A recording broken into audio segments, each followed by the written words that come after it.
Tadi banyak yang kosong yang depan. Monggo. Nah, boleh sini. Pak yang paling belakang Pak. Nah, nggak kuat aksi Pak. Oh nggak kuat aksi. Duriannya kurang nih Pak. Kenapa Pak? Oh matanya nggak kuat. Oke. Banyak yang ngomong durian ya. Yang di belakang Pak. Mas, maju ke depan. Ya.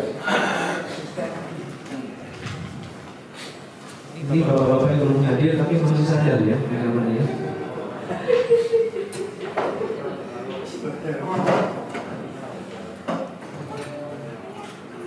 Sudah.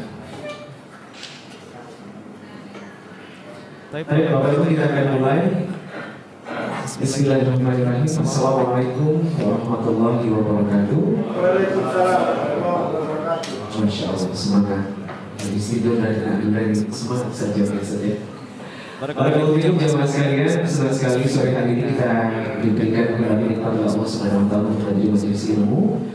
Allahumma shalli wa sallim ala nabiyyina Muhammad wa ala ali Muhammad. Kama shallaita ala Ibrahim innaka Hamidum Majid. Semoga Bapak Ibu sekalian, kita semuanya senantiasa diberikan semangat oleh Allah hingga Allah tarik kembali manusia untuk terus menuntut agama di mana pun dan apapun, bukan hanya di majelis ini.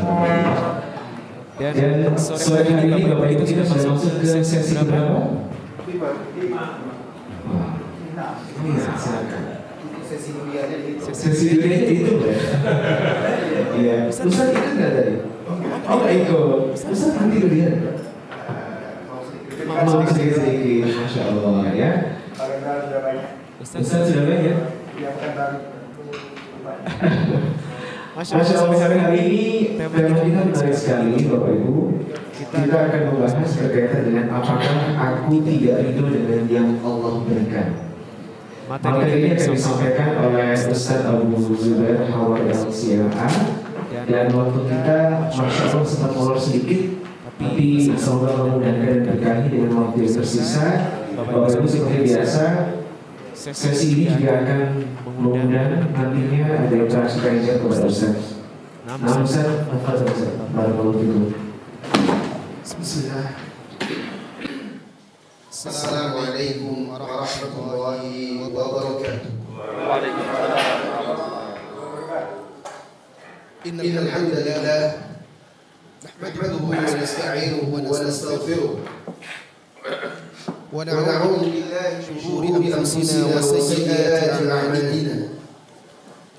May yahdihillahu fala mudilla lahu wa may yudlil fala hadiya lahu.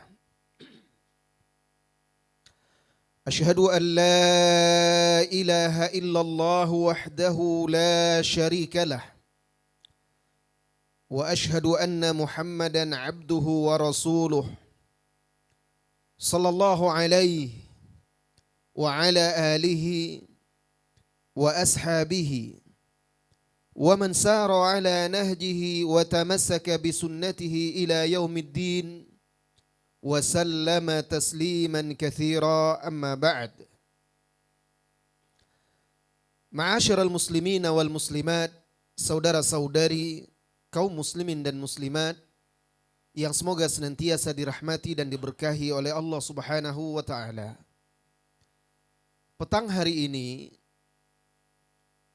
walaupun agak terlambat, tetapi kita tetap akan memanfaatkan waktu kita. Kita akan berbicara seputar ridho dalam kehidupan berumah tangga, khususnya di masa-masa tua. Ridho merupakan unsur penting untuk dapat meraih kebahagiaan hidup. Al-Asma'i pernah bercerita, Ra'aitu badawiyatan min ahsanin nasi wajha. Aku pernah melihat seorang wanita Badui, orang Arab yang berpindah-pindah di pedalaman padang pasir. min ahsanin nasi wajha, yang memiliki paras cantik, termasuk wanita paling cantik.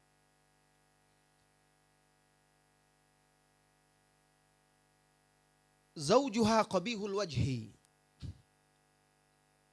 sedangkan suaminya buruk rupa. Rupanya, wajahnya jelek, buruk. Faqultu laha, aku pun berkata kepadanya, atardina an takuni zaujatan lihada. Jadi dia heran, Asma ini dilihatnya kok wanita cantik, suaminya jelek. Maka dia tanya, hai wanita, apa kamu ridho, rela punya suami seperti ini? Jadi kata Asma'i, dia tidak menyangka kok bisa wanita secantik ini. Oh ya, belum dapat tadi tenaga duriannya. Kenapa bisa wanita secantik ini punya suami yang jelek? Apa kamu ridho? Maka wanita itu menjawab, la'allahu ahsana fima bainahu wa baina rabbih faja'alani thawabah wa asa'tu fima baini wa baina rabbi faja'alahu iqabi afala arda bima radiyallahu bih. Barangkali dia, suamiku ini, telah berbuat baik atau hubungan dia dengan Allah, dengan Rabb-nya baik, sehingga Allah jadikan aku sebagai pahala dia, salah satu balasannya. Dan barangkali barangkali hubunganku dengan Rabbku buruk, sehingga Allah jadikan dia sebagai hukuman terhadapku. Lalu dia menutup perkataannya, maka apakah aku tidak ridho dengan apa yang Allah telah ridho terhadapnya untukku?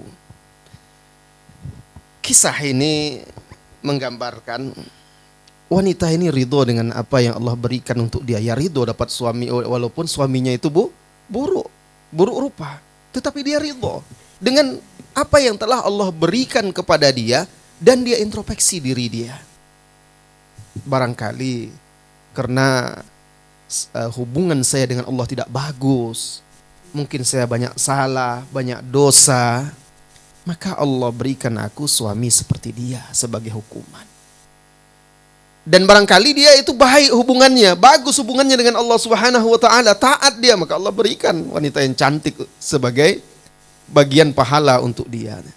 Dan dia ridho dengan pemberian Allah Subhanahu wa taala itu. Saudaraku, saudariku kaum muslimin dan muslimat, alangkah indahnya ketika sepasang suami dan istri saling ridho terhadap pasangan yang telah Allah berikan kepada dia. Ridho itu salah satu rahasia kebahagiaan hidup berumah tangga. Seorang suami yang ridho dengan bentuk fisik istrinya, begitu juga sebaliknya. Ridho dengan kekurangan-kekurangan yang ada pada istrinya. Seorang istri yang ridho dengan fisik dan kekurangan suaminya.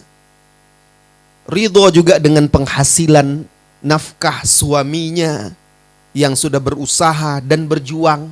Lalu dia ridho, qanaah. Ridho dengan apa yang telah Allah berikan untuk mereka. Maka rumah tangga itu akan tenang, bahagia. Dia tidak akan mudah tergoda, tidak akan mudah terpedaya oleh gemerlapnya kehidupan dunia. Kata para ulama, ridhoi apa yang telah Allah berikan kepadamu, maka engkau menjadi orang yang paling kaya dan paling bahagia. Dalam hal harta, jika kita qanaah dengan rezeki yang Allah berikan, rezeki halal yang Allah berikan kepada kita, maka kita adalah orang yang paling kaya. Bahkan orang yang ridho dan qanaah itu bisa jadi lebih kaya daripada raja. Orang yang tidak ridho dengan apa yang Allah berikan, tidak memiliki rasa qanaah, dia tidak pernah cukup. Walaupun harta bendanya sudah banyak, dia kekurangan aja. Saya pernah duduk dengan salah seorang teman. Rumah dia itu besar sekali. Mewah, besar, fasilitasnya, ada kolam renang dan segala macamnya. Luar biasa. Ya mungkin ruang tengah, ruang keluarganya sebesar ini, ruangan ini. Besar sekali. Dan itu 3 lantai rumahnya. Tetapi dia masih bercerita susah saja. Penghasilannya tidak cukup, masih butuh ini, butuh itu, mau cari pinjaman lagi. Mungkin barangkali orang yang ngontrak rumah petak, yang barangkali di situ tidak punya meja tamu, barangkali lebih berkecukupan, lebih kaya daripada dia. Karena orang itu tidak ada memikirkan saya harus begini, saya harus begitu dan segala macam. Dia merasa cukup dengan apa yang telah Allah berikan kepada dia. Jadi suatu ketika salah seorang ulama dahulu, Bapak Ibu semuanya, Al-Imam Ibnul Jauzi rahimahullahu ta'ala. Al-Imam Ibnul Jauzi itu, dia pergi menuntut ilmu. Bekal yang dia bawa pergi menuntut ilmu itu roti kering. Kalau dia mau makan, dia pergi dahulu di tepi sungai, dia ambil air, roti itu dia rendam, dia celupkan dulu supaya lembut dan bisa digigitnya. Kalau kita ngirim anak kita ke pondok pesantren, lihat bagaimana lengkapnya ya, perbekalannya. 1 tas itu cemilan, macam-macam cemilannya. Tetapi dia bahagia. Bahkan ketika ditanyakan hal itu dia berkata, kalau seandainya para raja dan anak-anak raja tahu apa yang kita rasakan, kita nikmati, bisa jadi mereka akan membunuh kita untuk merampas apa yang kita miliki ini. Maksudnya kebahagiaan itu, ridho itu, yang tidak dimiliki oleh para hamba-hamba dunia, budak-budak dunia.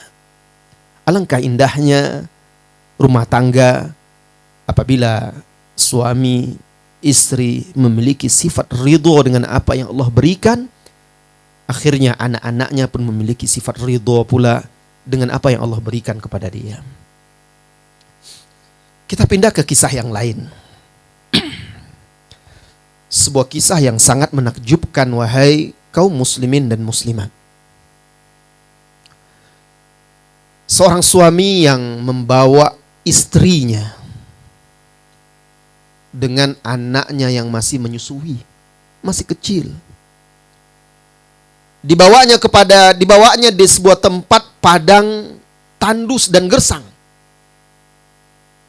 Hanya gunung-gunung batu, kerikil dan pasir.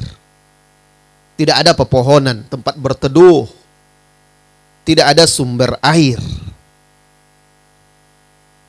Dia bawa istrinya ke situ untuk dia tinggalkan dan dia pergi. Nabi Ibrahim alaihissalam, dia bawa Hajar dengan Ismail yang waktu itu masih menyusui, dibawa ke Mekah yang waktu itu belum ada penghuni di sana. Hanya batu-batuan, gunung-gunung, tidak ada air, tidak ada perbekalan kebun-kebun dan tanam-tanaman. Disinilah nampaknya, wahai saudara-saudari, tampak buah dari tarbiyah imaniyah, pendidikan keimanan dari seorang suami sebagai pemimpin kepada istri, kepada keluarganya.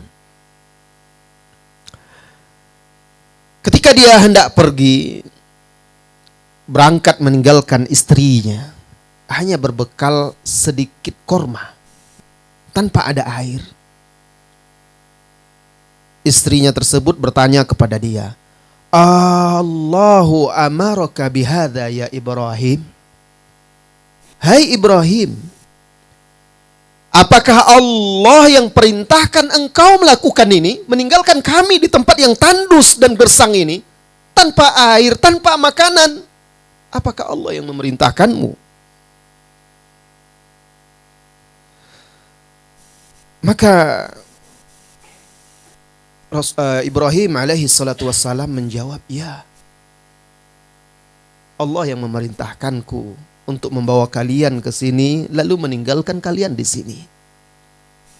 Maka wanita yang beriman ini dengan penuh keimanan, keyakinan kepada Allah Subhanahu wa taala, percaya kepada Allah Subhanahu wa taala, dia berkata, "Idzan lan yudayyi'ana."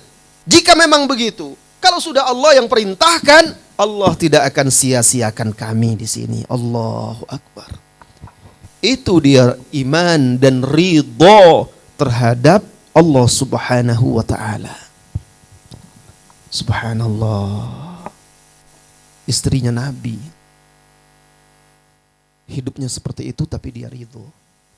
Dan apa buah dari keridhoannya itu? Allah berikan kemudahan setelah itu. Karena sebab keridhoannya itulah, maka dari situlah akhirnya Allah pancarkan air Zam-Zam menjadi air yang penuh berkah dan tidak pernah berhenti, putus sepanjang masa hingga akhir zaman. Air yang apabila diminum untuk niat memperkuat dan mengenyangkan, dia akan mengenyangkan. Air yang apabila diminum untuk niat berobat dengannya, Allah akan sembuhkan dengannya. Subhanallah. Setelah Ibrahim pergi, anaknya menangis kehausan.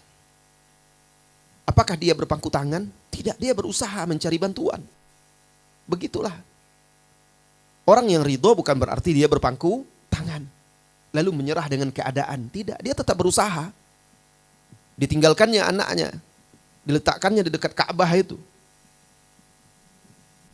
dekat Hijr Ismail, dekat makam Ibrahim. Kemudian dia pergi naik ke Bukit Sofa.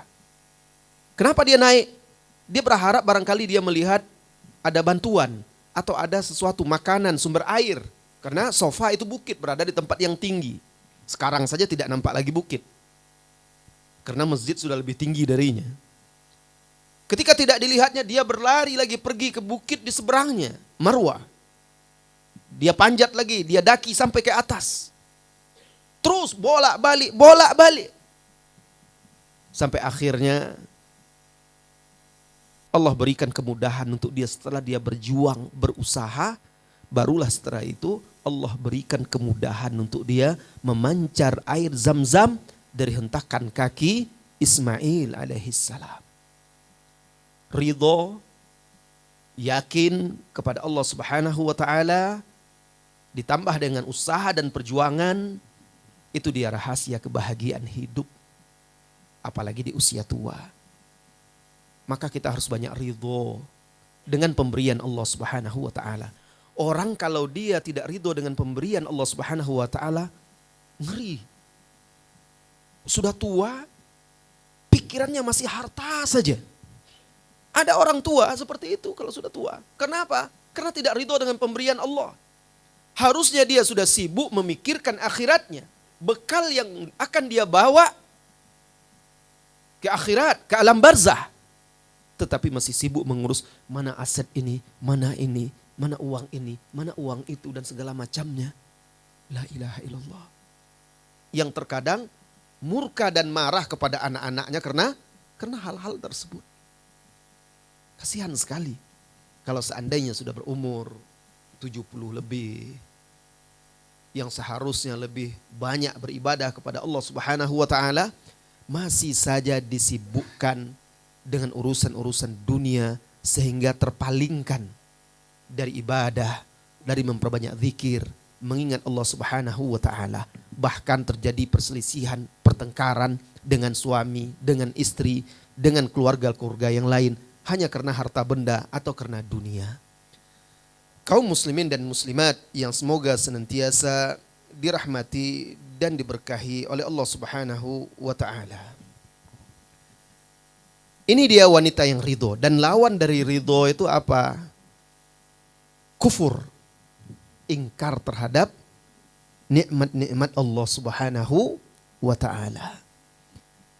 Dari siapapun kufur itu, baik dari suami, baik dari istri, maka tetap itu adalah perusak kebahagiaan hidup.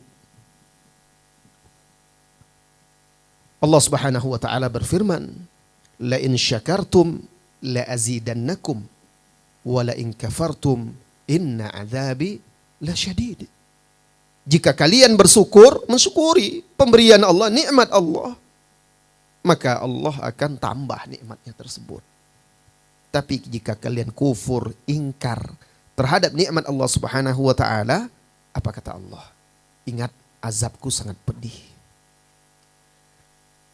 Dan penyebab banyak wanita dicampakkan ke dalam neraka, salah satunya tidak bersyukur kepada Allah dan tidak berterima kasih kepada suami, yang disebut dengan kufranul ashir, durhaka, kafir, kufur, ingkar terhadap kebaikan-kebaikan suami.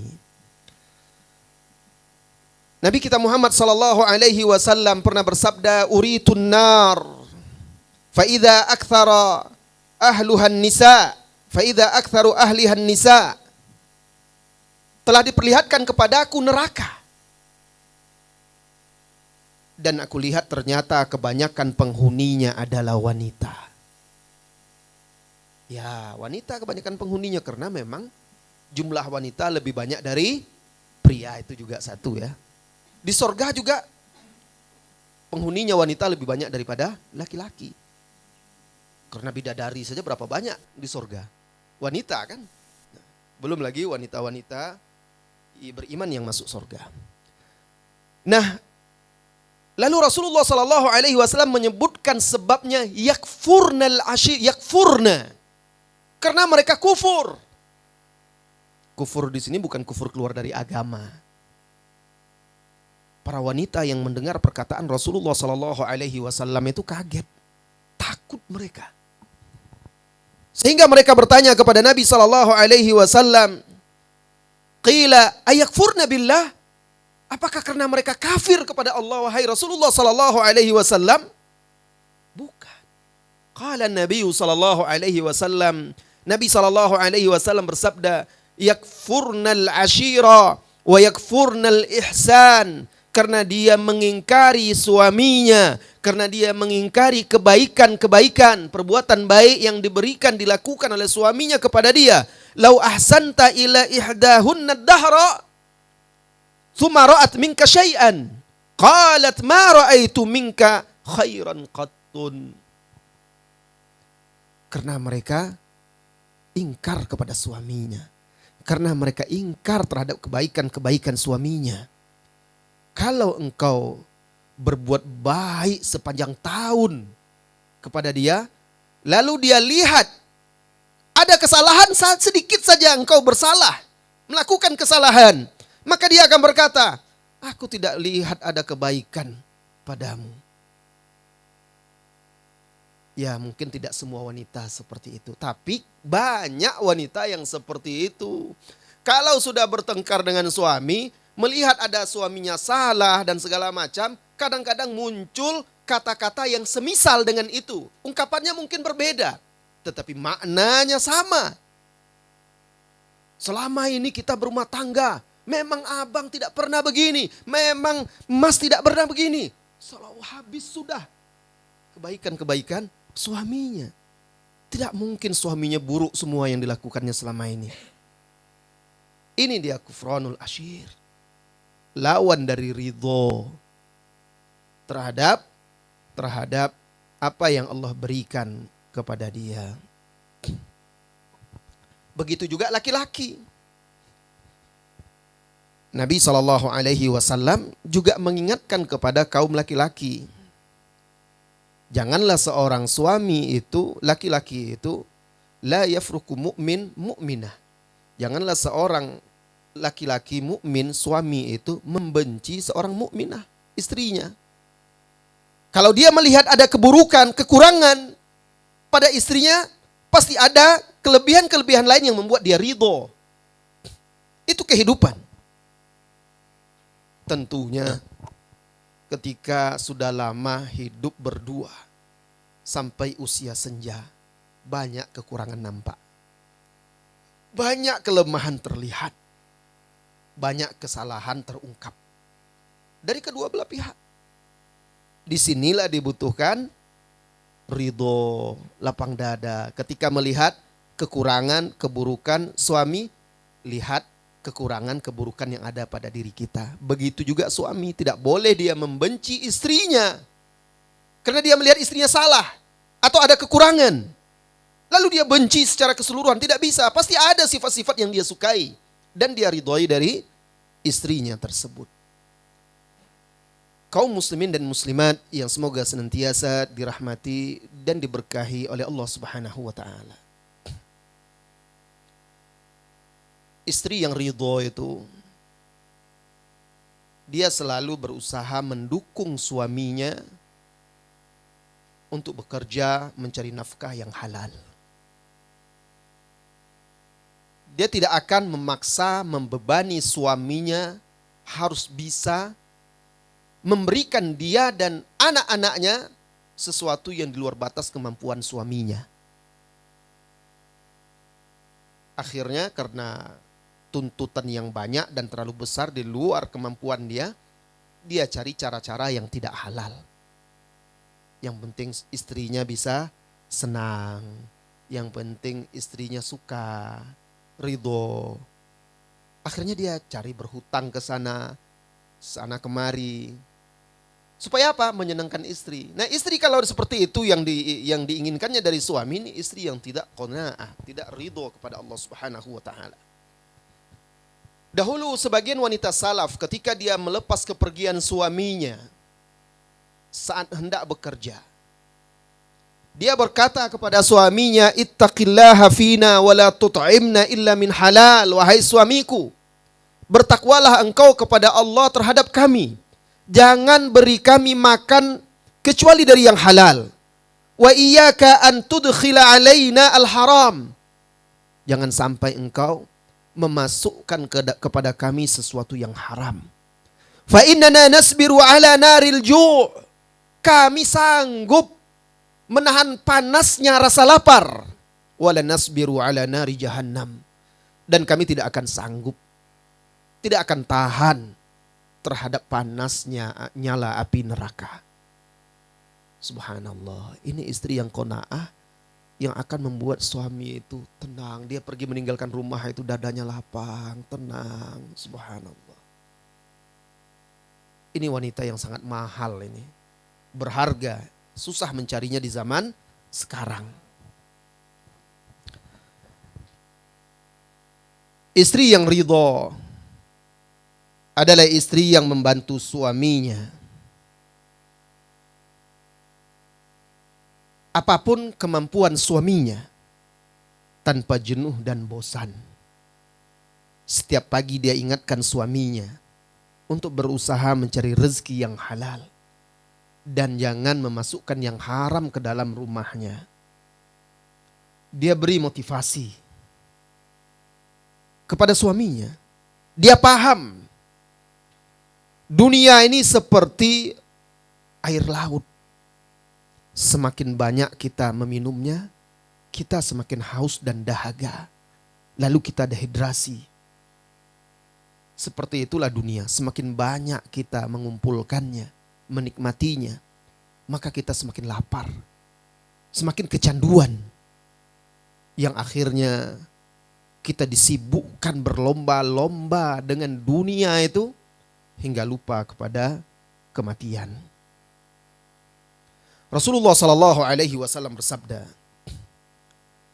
"Lau kana li ibni Adam wadiyan min dhahabin labtagha lahuma thalithan."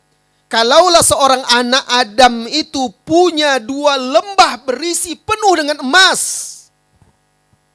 La ilaha illallah. Siapa ada anak Adam yang punya dua lembah berisi penuh dengan emas?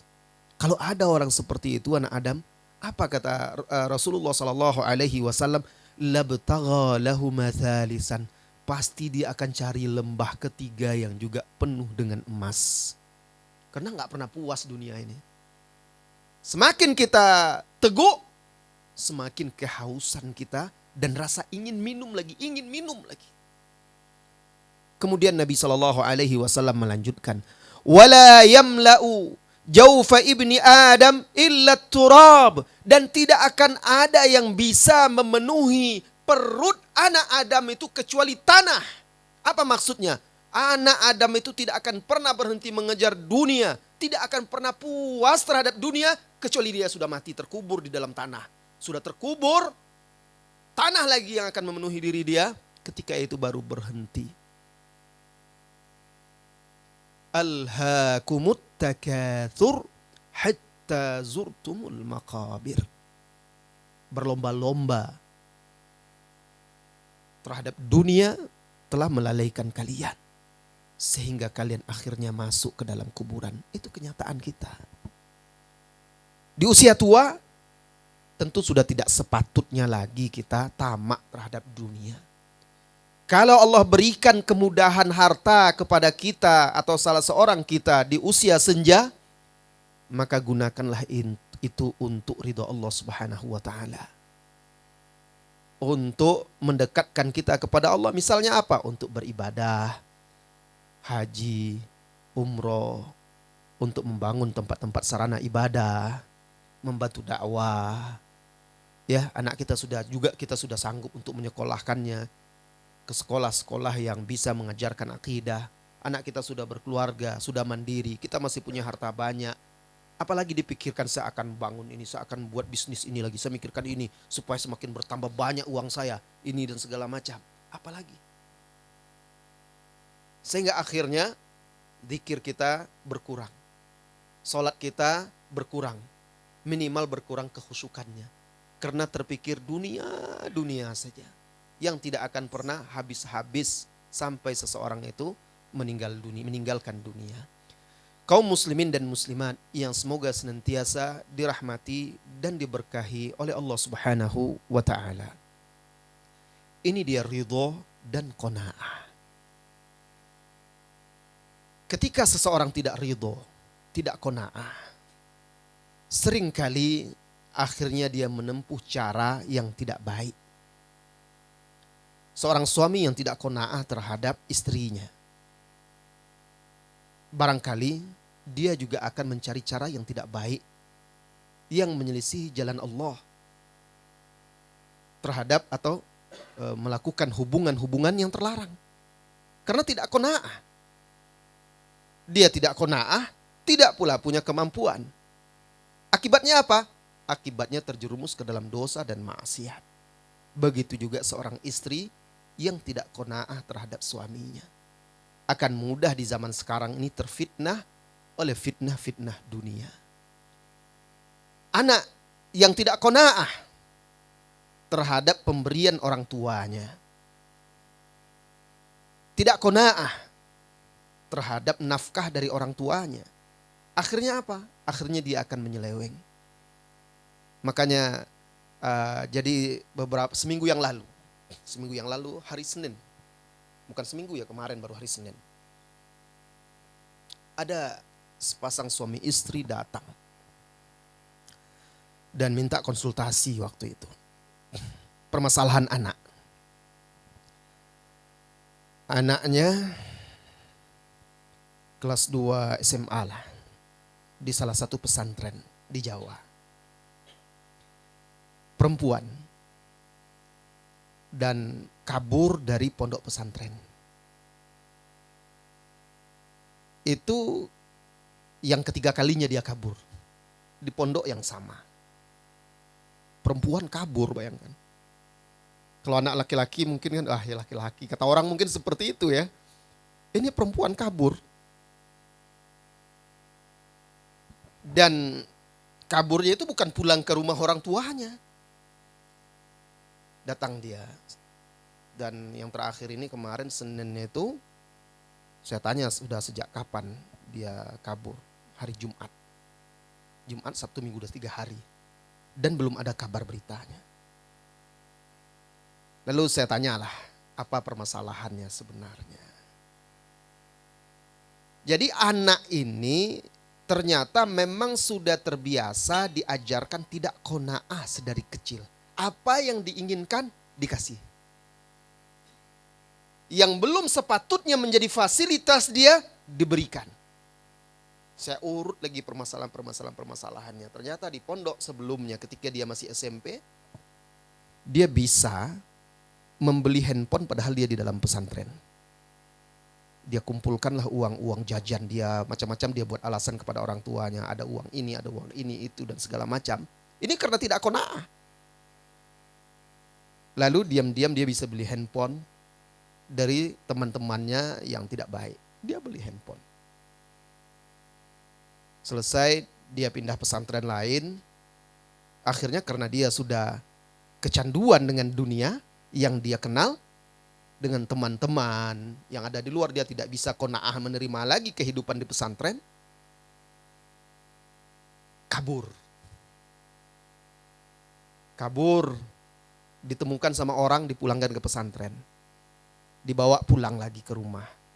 Selama di rumah apa yang dilakukannya saya tanya terus sama orang tuanya. Biar agar tahu akar penyebabnya. Anak ini saking beraninya dia bisa membohongi orang tuanya. Walaupun di rumah diawasi. Dengan berbagai alasan nanti dia bisa kabur ke warnet. Tidak dapat handphone, warnet. Kemudian di warnet dia chat dengan temannya, janjian nanti dijemput. La ilaha illallah. Akhirnya dimasukkan lagi, dibalikkan lagi ke pesantren yang tempat dia kabur. Kabur lagi dan terakhir kemarin itu. Ya saya marahi orang tuanya. Jadi anak bapak sudah kabur dari hari Jumat. Bapak sudah ke sana mencarinya? Belum. Ketika itu saya marah kepada orang tuanya. Berarti ini orang tuanya memang kurang perhatian. Ini anak perempuan. Anak perempuan. Sorga dan neraka bagi orang tua. Orang tua yang diberikan anugerah amanah anak perempuan lalu dia bersabar untuk mendidik anak itu, dia dapat sorga. Maka anak itu menjadi tameng bagi dia dari sorga. Tetapi jika tidak, maka akan menjadi sebab orang tua masuk neraka. Antum harus segera pergi. Unda pesantrennya berjanji nanti akan menginformasikan, nggak bisa. Sebagai tanggung jawab orang tua harus pergi dulu cari, dia bawa, kalau sudah dapat baru bawa ke sini. Baru minta solusi, saya bantu. Sampai sekarang belum ada beritanya, mudah-mudahan segera ditemukannya anaknya. Kenapa anak bisa seperti itu? Karena orang tua tidak mengajarkan kepada sang anak ridho dan qanaah terhadap apa yang telah diberikan oleh Allah melalui orang tuanya. Akhirnya jadilah anak-anak yang kufur seperti itu. Tidak bisa ridho dengan apa yang ada di sekitarnya, padahal yang ada di sekitarnya adalah kebaikan. Di sini pentingnya kita sebagai orang tua melatih diri kita untuk memiliki sifat ridho tersebut dan juga melatihnya kepada anak kita. Orang yang tidak ridho, dia akan ambisius dan nekat untuk bisa menggapai ambisinya. Apapun akan dia lakukan. Yang penting bisa dia dapatkan apa yang dia inginkan.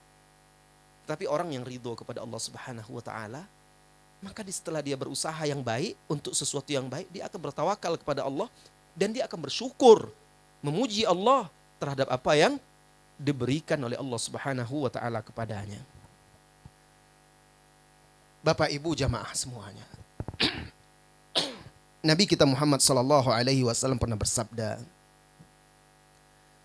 di dalam hadis yang disahihkan oleh Syekh Al-Albani rahimahullahu taala, ajaban li amril mu'min. Sungguh menakjubkan urusan orang yang beriman itu. Wala yakunu dzalika illa lil mu'min. Dan itu tidak mungkin kecuali bagi orang-orang yang beriman. Idza asabat hussarra syakar. Kalau dia mendapat kenikmatan, kemudahan, kebahagiaan dan kesenangan dari Allah, syakar. Dia bersyukur. Wa idza asabathu dharra sabar. Kalau dia mendapatkan kesusahan, kesulitan, kemudaratan, sabar, dia bersabar. Fala yakunu dzalika illa limu'min, dan itu tidak mungkin kecuali dilakukan oleh seorang mukmin. Au kama qala Nabi sallallahu alaihi wasallam, atau seperti yang disabdakan oleh Nabi sallallahu alaihi wasallam. Ini dia hakikat ridho itu. Ridho dan syukur itu. Dan kata Nabi sallallahu alaihi wasallam, hanya orang-orang yang beriman yang bisa seperti itu. Itu nikmatnya hidup. Dapat kenikmatan kita bersyukur. Tanda syukurnya kita gunakan untuk baik. Nikmat itu semakin mendekatkan diri kita kepada Allah. Kalau kita dapat kesulitan, ya mau apa? Sabar kita. Sabar terhadap ujian Allah Subhanahu wa taala. Orang sabar itu dia mengharapkan pahala dari ujiannya. Itu orang sabar. Orang sabar itu ketika dia dapat musibah, dia mengharapkan pahala dari situ. Itu dia orang yang sabar. Dan dia berdoa kepada Allah agar diberikan yang lebih baik sebagai gantinya daripada hal tersebut. Kaum muslimin dan muslimat, ini bagian dari kunci-kunci kebahagiaan hidup. Bahkan bukan hanya hidup berumah tangga.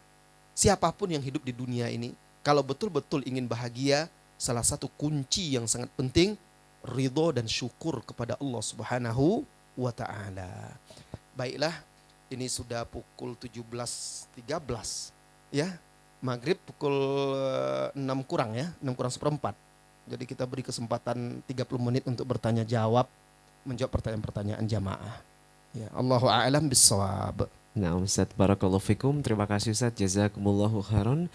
Banyak faedah yang kita dapatkan. Semoga sore hari ini menjadi momen bagi kita semua untuk menyadari dan mensyukuri betapa banyak hal-hal yang mungkin saat ini luput kita syukuri dari pasangan-pasangan kita, Ustaz ya. Fadal Ustaz. Masya Allah. Nah, di kesempatan sore hari ini Bapak Ibu sekali lagi kita berikan kesempatan untuk bertanya kepada Ustadz. Silakan ibu-ibu atau ummahat boleh bisa bertanya, kemudian bapak-bapak juga bisa langsung. Mikrofon untuk ibu-ibu masih menyala ya? Ada Ustaz. Baik, kita persilakan untuk ibu-ibu terlebih dahulu 2 pertanyaan pertama. Silakan. A'udzu billahi minasyaitonir rajim. Ihdinas siratal mustaqim. Ustadz yang dirahmati Allah, cukup berat ya materi ini untuk kita terima. Karena apa? Kadang-kadang kita itu antara doa dengan ikhtiar itu tidak balance. Atau tidak, kenapa kok Allah sampai tidak menolong kita? Karena antara doa dengan ikhtiar itu tidak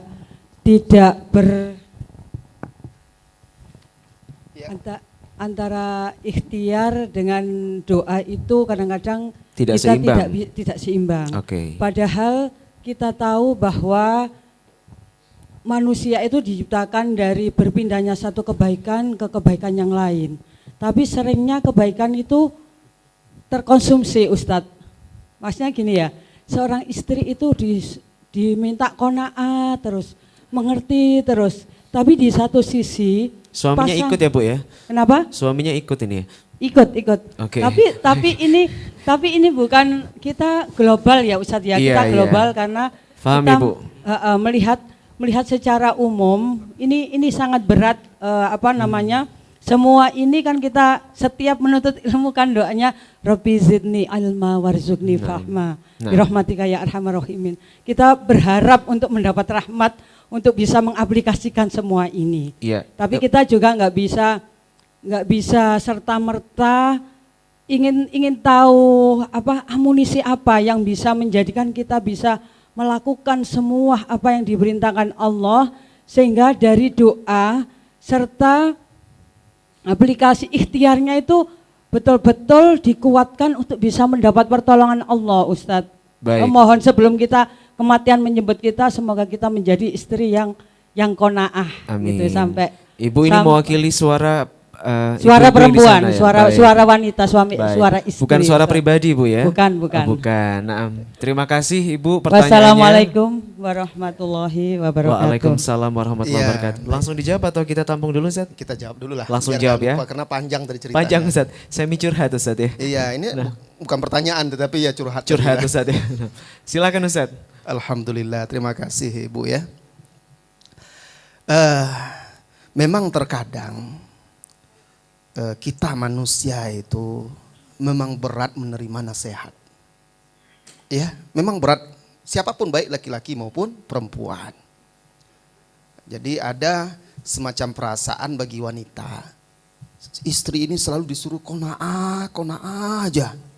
Nah, sebenarnya kalau tadi kita dengar baik-baik, simak, maka saya selalu selipkan setelah menyebutkan wanita, suami juga harus begini. Nah, ya, selalu saya selipkan. Ketika istri harus qanaah terhadap suami, menerima suaminya, maka suami juga tidak boleh membenci istrinya hanya karena satu kekurangan. Lalu dia membenci istrinya, dia harus bisa menerima kekurangan istrinya. Maka selalu tadi berusaha kita tekankan. Tetapi begitulah beratnya kita sebagai manusia untuk menerima nasihat, seolah-olah anak panah itu tertuju kepada kita saja. Coba kenapa Rasulullah SAW tidak katakan, diperlihatkan kepadaku neraka dan ternyata kebanyakan penghuninya laki-laki. Kenapa? Kok wanita yang dikatakannya? Nah, harusnya kita bersyukur bahwa Rasulullah SAW menyampaikan itu sehingga menyadarkan kita para wanita agar lebih berhati-hati. Dan memang karena kebanyakan penghuni neraka itu wanita, karena pertama jumlah wanita lebih besar, lebih banyak daripada kaum laki-laki. Maka penghuninya juga banyak wanita. Kemudian sebuah fakta realita yang tidak bisa kita ingkari. Wanita itu dia juga lebih mudah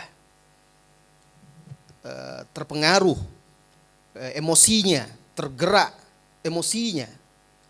Karena wanita memang lebih cenderung menggunakan emosional, perasaan.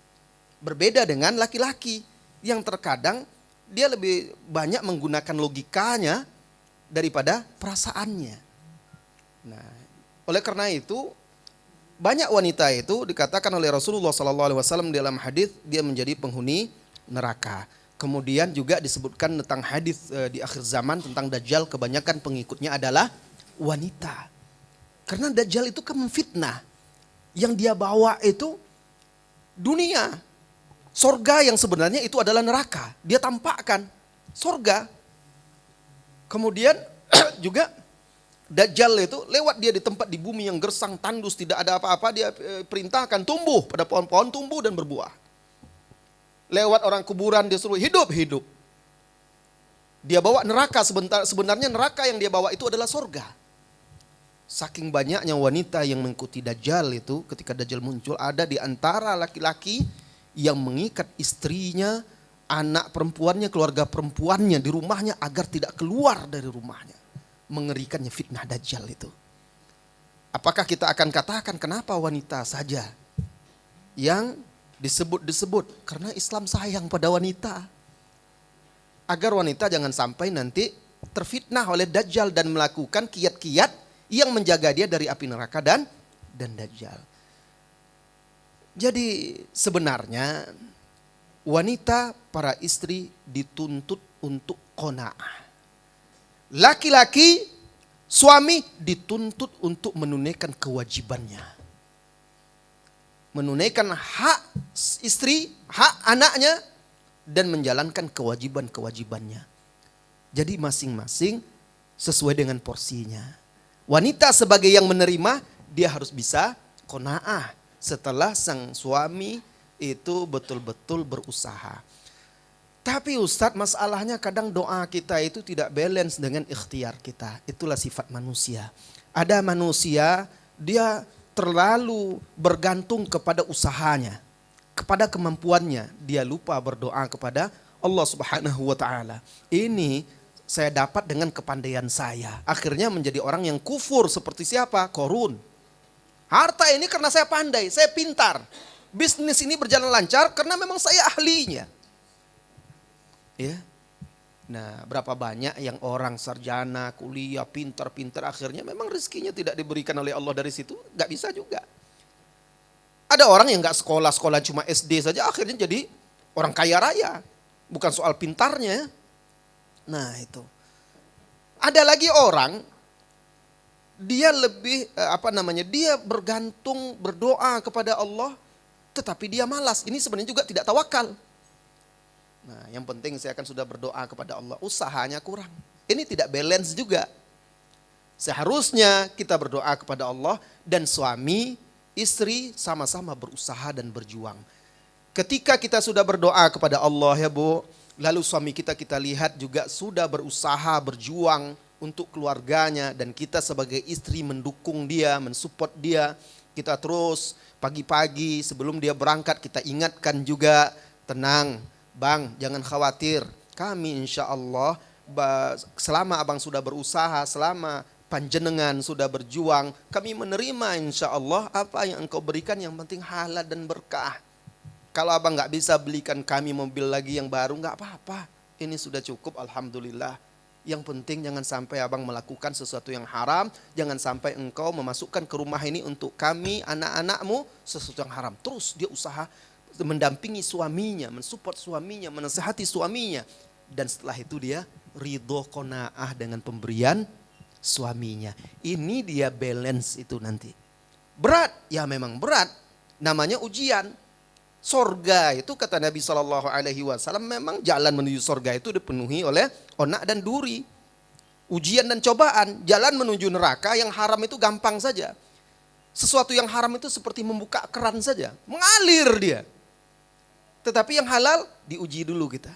Sebelum dialirkan oleh Allah diuji dulu. Betul enggak dia ini tunduk patuh kepada Allah? Betul enggak dia ridho? Betul enggak dia berusaha dengan cara yang halal? Baru nanti Allah berikan apa yang kita inginkan. Ya, jadi itu ibu-ibu ya. Insya Allah pesan-pesan Rasulullah SAW agar kita qanaah itu untuk semua pria dan wanita. Di zaman sekarang juga laki-laki pun banyak yang tidak qanaah. Ya bukan hanya wanita, karena fitnah dunia ini. Suatu ketika Umar ibn Khattab radhiyallahu anhu berjalan di pasar, dia lihat ada salah seorang kaum muslimin membolak-balik daging. Kayaknya mau beli daging. Ditanya oleh Umar, apa itu? Dijawab dia, ini adalah daging lahmun ashtahihi. Ini aku ingin beli daging. Jadi apa kata Umar radhiyallahu anhu? Awa kullama tashtahihi tashtari? Apakah setiap kali engkau suka sesuatu engkau harus beli? Nah ini dia diuji qanaah kita. Memangnya kalau setiap kita ingin suka langsung kita beli, kita cari seusah kita kita perjuangkan, tidak mesti. Dunia itu kita harus prioritaskan mana yang lebih penting dan mana yang lebih utama untuk kehidupan kita di dunia dan di akhirat. Ini sesuatu yang model baru, ini saya belum punya ini. Beli. Jadi ini pesan Umar itu seperti itu. Bukan tidak boleh, tetapi kalau seandainya kita masih cukup, masih bagus yang kita miliki, alangkah baiknya itu kita gunakan untuk sesuatu yang bisa menjadi tabungan di akhirat kita. Allahu a'lam bissawab. Nah, barakallahu fikum, semoga bermanfaat ya untuk ibu yang bertanya tadi. Kemudian dari bapak-bapak ada? Satu, taib. Silakan Bapak terlebih dahulu.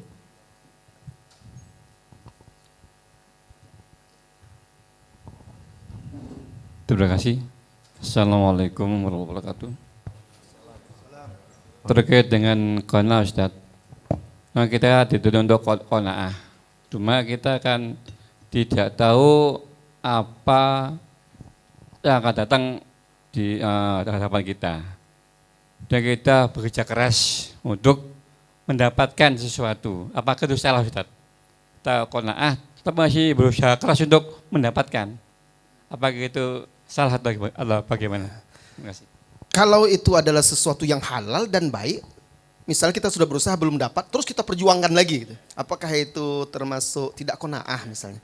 Oh enggak, kalau memang itu sesuatu yang baik dan bermanfaat, ya tidak ada masalah selama itu tidak melalaikan kita. Yang namanya yang tidak qanaah itu kan alhaakumut takatsur, itu dia kaedahnya. Iya kan? Berlomba-lomba terhadap dunia itu, kepada dunia, mengumpulkan harta dunia itu telah melalaikanmu. Kalau itu sampai melalaikan kita, misalnya ingin sesuatu ini halal, mubah, kita perjuangkan ternyata kita gagal. Kita ulang lagi, kita usaha lagi. Kalau ternyata itu membuat kita akhirnya mengerahkan segenap kemampuan kita dan energi kita, pikiran kita untuk itu membuat kita lalai, letih, lelah dan kita kurang semakin jauh dari Allah, berarti itu fitnah dunia itu. Nah, ini harus segera kita sadar. Ini telah menjauhkan saya dari dunia walaupun asalnya dia adalah mubah. Asalnya adalah halal. Sesuatu yang mubah, sesuatu yang halal, kalau sudah berlebihan dia akan melalaikan dari Allah Subhanahu wa taala. Di sini kita mengukur apakah itu qanaah atau tidaknya, apakah dia melalaikan kita dari Allah Subhanahu wa taala atau tidak. Dan kita akan tahu. Kalau ternyata memang melalaikan kita, berarti kita harus segera introspeksi diri, muhasabah. Allahu a'lam bissawab. Nah, jadi yang menjadi kata kunci adalah apakah itu melalaikan atau tidak Ustadz ya. Dan yang dikejar adalah hal yang mubah, bukan hal yang haram Ustadz ya. Barakallahu fikum Bapak, semoga bisa difahami. Satu lagi untuk Ummahat, ada? Silakan. Halo, Ummahat ada? Silakan Ibu. Kalau tidak ada, saya kembalikan ke Bapak-bapak nih ya. 3, 2, 1. Oke, tidak ada. Bapak ini di belakang, silakan Pak. Iya, silakan.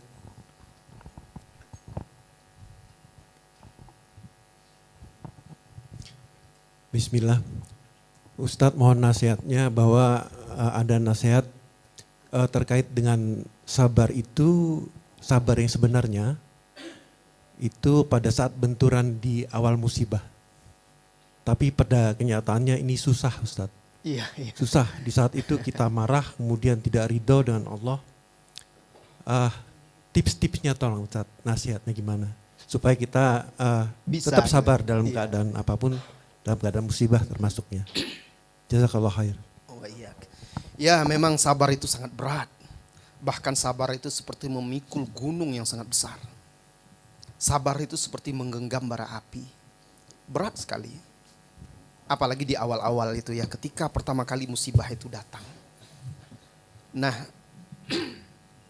yang membantu kita untuk sabar itu akidah kita. Ketika kita betul-betul yakin bahwa kita itu milik Allah. Ya. Dan apa yang ada pada diri kita, apa yang kita miliki, semuanya itu milik Allah, pemberian Allah. Nah itu dia. Dengan keyakinan kita seperti itulah, kapanpun Allah bisa mengambilnya. Diri saya, diri kita pun kapanpun Allah bisa mengambilnya. Keyakinan itu yang harus kita tanamkan pada diri kita. Itu pertama. Kemudian yang kedua, kiatnya sudah diajarkan oleh Rasulullah SAW. Ketika kita mendapat musibah itu, harus istirja. Nah istirja itulah yang akan membantu menghilangkan kesedihan itu. Istirja itu mengucapkan inna lillahi wa inna ilaihi raji'un. Dan itu bukan hanya sekedar diucapkan. Ketika kita mengucapkan itu, ucapkan dengan keyakinan. Sekarang mungkin mobil saya yang hilang. Misalnya kalau dunia kan, mobil saya yang hilang. Bisa jadi besok saya yang hilang. Diri saya, nyawa saya. Saya bersyukur kepada Allah. Sesungguhnya saya ini milik Allah dan akan kembali kepada Allah. Itu harus yakin kita mengucapkan itu. Kita serahkan diri kita kepada Allah Subhanahu wa taala. Ditambah dengan doa lagi, Allahumma ajurni fi musibati, ya Allah berikan aku pahala pada musibahku wa khlufli khairam minha, dan gantikanlah untukku yang lebih baik daripadanya. Tidak seorang pun yang ditimpa musibah, kata Nabi SAW, lalu dia mengucapkan, membaca doa seperti itu, melainkan Allah akan ganti dengan yang lebih baik. Dan itu dipraktekkan oleh seorang sahabat wanita ketika suaminya meninggal. Dan itu suami yang sangat dicintainya, dan dia mengira tidak akan ada lagi yang lebih baik daripada suaminya bagi dia. Tapi dia sabar dan dia baca doa itu. Allah gantikan siapa? Rasulullah SAW yang akhirnya meminang dia. Maka Allah gantikan dengan yang lebih baik. Kemudian yang kedua, kiatnya juga di antara doa yang bisa menghilangkan kesedihan kita itu, meringankan beban kita, memperbanyak ucapan la haula wala quwata illa billah di saat kita mendapat musibah. Perbanyak itu penyerahan diri kita, la haula wala quwata illa billah. Dan juga hasbiyallahu wa ni'mal wakil. Hasbiyallahu wa ni'mal wakil. Perbanyak baca doa zikir-zikir seperti itu. Dan saat seseorang menangis, sedih, bukan berarti dia tidak sabar. Sabar itu bukan kayak batu. Tidak. Iya. Sabar itu bukan berarti tidak boleh menangis. Tidak boleh bersedih. Tidak demikian. Rasulullah adalah orang yang paling sabar. Tapi dia meneteskan air mata dan menangis. Serta sedih saat anaknya meninggal. Ya. Di pangkuan dia, Ibrahim, ya putranya. Ya putra beliau Ibrahim belum kurang lebih atau sekitar 2 tahun sakit dan meninggal di pangkuannya. Menangis dia. Beliau katakan ketika itu, ketika melihat anaknya itu meninggal di pangkuannya, sesungguhnya mata menangis, innal aina tadma, dan hati bersedih, wala naqulu illa ma yarda rabbuna au illa ma yurdi rabbana, tapi kami atau kita tidak mengucapkan sesuatu kecuali yang diridhoi oleh Allah Subhanahu wa taala. Silakan menangis, silakan sedih, tetapi lisan adalah alamat daripada hati. Yang menunjukkan hati kita ridho, lisan kita apa yang kita ucapkan. Apa yang diridhoi oleh Allah? Ya tadi, istirja, doa, zikir, memohon ampun kepada Allah, mendoakan orang-orang yang kita cintai yang wafat misalnya, ya di antara atau apa saja yang hilang dari kita doakan kebaikan-kebaikan sebagai penggantinya, mengharapkan pahala. Ini dia yang bisa mengobati, insya Allah membantu kita kuat untuk itu. Ya jangan sampai, oh kamu kok nangis kamu. Harusnya kamu tidak boleh seperti itu. Sabar itu pada benturan yang pertama nggak boleh nangis, bukan begitu, tetap nangis. Cuma lisan perbuatan kita lah yang membuktikannya. Ada orang meratap-ratap, mengeluarkan kata-kata yang akhirnya menghujat dan berburuk sangka kepada Allah. Ya Allah, kenapa harus saya? Dia berburuk sangka kepada Allah. Apa dosa saya? Apa salah saya? Sudah banyak dosanya, salahnya masih juga bertanya lagi. Harusnya dia istighfar kepada Allah Subhanahu wa ta'ala. Dan memang berat, oleh karena itu buahnya sabar juga besar manfaatnya, manis. Nah, walaupun dia pahit di awal, tetapi insya Allah akan manis buahnya. Allahu a'lam bissawab. Nah, sudah kita cukupkan sampai sini Ustaz ya. Nah, barakallahu fikum. Nah, Ustaz, terima kasih sekali lagi dan semoga Bapak Ibu sekali lagi ini menambah keteguhan iman kita, ketabahan kita, termasuk modal kesabaran kita bertambah ya setelah mengikuti kajian ini, bahwa ya segala sesuatu termasuk musibah besar atau kecil sudah Allah takdirkan Ustadz ya, jauh-jauh hari. Dan semoga kita bisa mengimani itu dengan sebaik-baiknya. Bapak Ibu, sesaat lagi kita akan sholat ya, sholat maghrib dan juga isya. Dan kemudian selepas itu silahkan langsung kembali ke tempat ini. Bapak Ibu bisa mengambil coffee break di luar, kemudian kembali ke dalam kelas, dan insya Allah pukul 18 nanti kita akan ikuti kajian sesi ke